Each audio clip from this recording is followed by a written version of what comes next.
मतदार नोंदणी प्रक्रियेत निवडणूक आयोगाचा महत्त्वाचा बदल समोर आला आहे।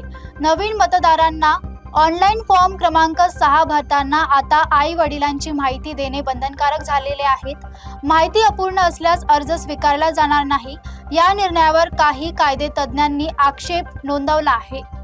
मतदार नोंदणी प्रक्रियेत निवडणूक आयोगाने नवा नियम लागू केलाय। यापुढे नवीन मतदार म्हणून ऑनलाईन फॉर्म क्रमांक 6 भरताना अर्जदारांना आई आणि वडिलांची माहिती देणे अनिवार्य राहणार आहे। याशिवाय विशेष गहन पुनरीक्षण प्रक्रियेशी संबंधित आवश्यक तपशीलही अर्जात नमूद करावा लागणार आहे। ही माहिती न भरल्यास ऑनलाईन अर्ज पुढील टप्प्यावर जाणार नाही।